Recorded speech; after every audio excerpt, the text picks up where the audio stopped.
तो hey guys, welcome to my new blog. और आज के ब्लॉग में तुम्हारा भाई थोड़ा तुम्हें एक ऐसी जगह पर लेकर के आया है जो जगह है ना लगभग 1100 साल पुराने इतिहास को अपने अंदर छुपाए हुए। यहाँ से लगभग 5 या 4 किलोमीटर के लगभग दूर आपको एक किला दिखाई दे रहा होगा। मैं थोड़ा जूम करके दिखाता हूँ, अगर दिख जाएगा तो। ये देखो, पहाड़ी पर एक किला दिखाई दे रहा होगा जस्ट सामने। वो किला गढ़कुंडार का किला कहलाता है। गढ़कुंडार का किला, भाई थोड़ा बाइक कर लूँ, ट्रक आ रहा है। गढ़कुंडार का किला वो कहलाता है भाई, और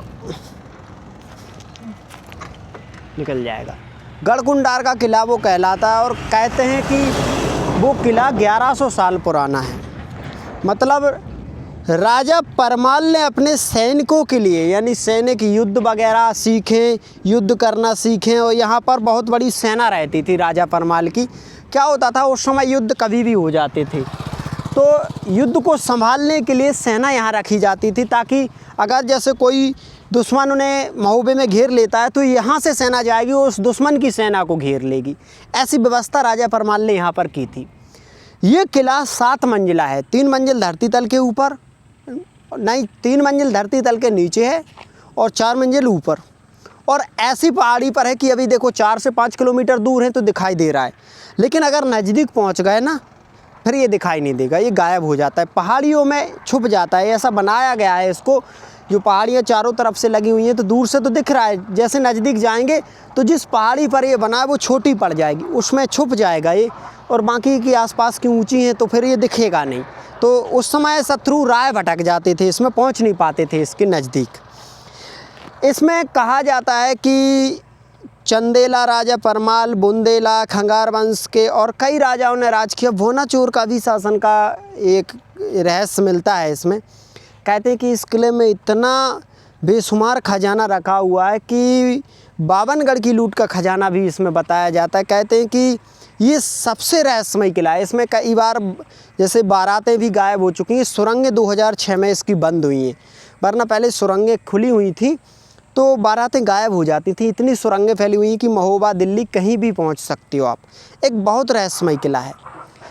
तीसरी चीज़, इसमें एक राजकुमारी थी, लगभग 13वीं शताब्दी की बात कर रहे हैं हम। जो राजा सोहनपाल थे, खंगार वंश के राजा, उनकी बेहद खूबसूरत राजकुमारी जिनका नाम था केसरदाई।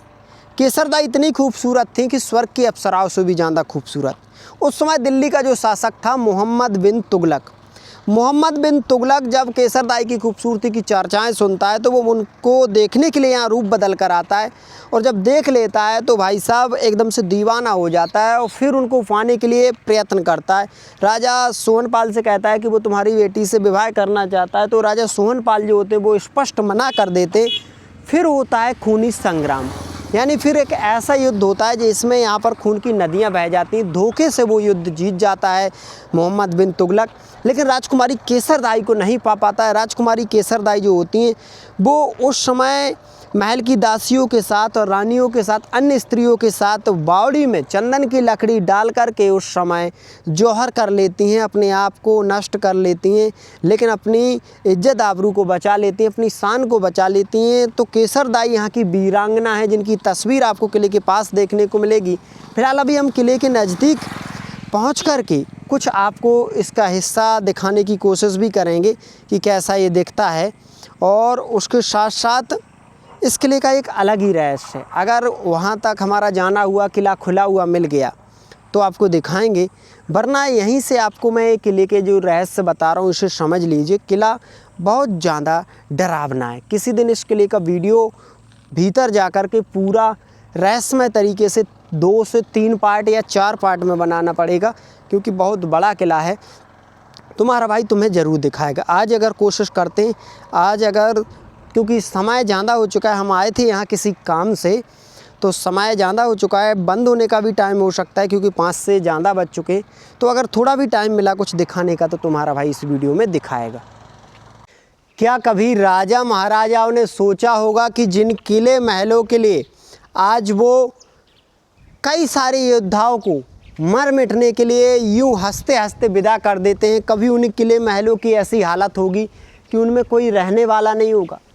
क्या ये मसालों वाले हॉल कभी खाली पड़े रहेंगे? राजा महाराजाओं ने कभी सोचा था? क्या कभी आटे की जो चक्की है, जो कई लोगों का भरण पोषण करती थी, वो ऐसी सूनी पड़ी रहेगी?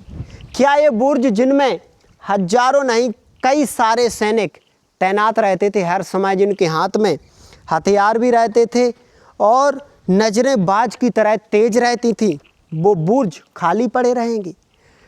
कई एकड़ों में फैली ये रियासत यूं ही वीरान हो जाएगी? इसकी दीवारें जो कई सौ वर्षों में बनाई गई, क्या यूं ही खड़ी रहेंगी? क्या इनके अंदर कोई रहने वाला नहीं होगा?